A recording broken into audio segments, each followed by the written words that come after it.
Tout commence par un courriel envoyé la semaine dernière par l'entreprise Défi Viande, basée à Hérouville-Saint-Clair.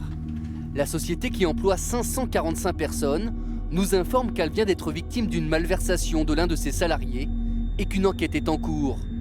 Un détournement de fonds qui serait estimé à plusieurs centaines de milliers d'euros.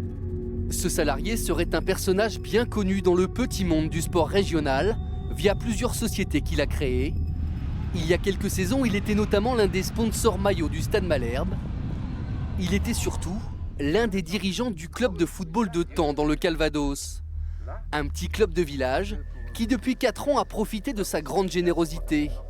Exemple le plus frappant, certains enfants du club se sont rendus en jet privé au Maroc, tout frais payés, pour disputer un simple tournoi de foot.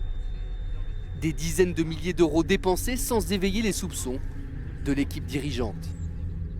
Quand il me dit, je suis le numéro 3 de ma... J'ai revendu les boucheries, j'ai plein d'argent. Et je vais en faire profiter un petit club. Voilà.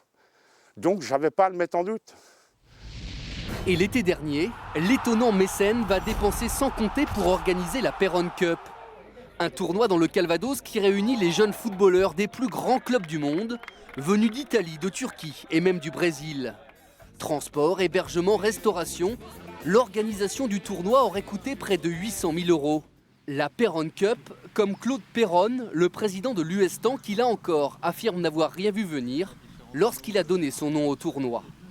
J'ai eu ma petite larme à l'œil ce jour-là. J'ai eu ma larme à l'œil parce que Perron Cup, c'était pour moi 50 ans de club. Je ne me suis pas dit, ça vient d'où cet argent? Je me suis dit, il y a plein de sponsors. Je ne pouvais pas me douter quoi que ce soit.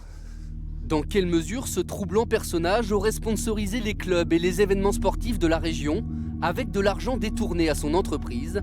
Une enquête est en cours, elle ne fait que commencer.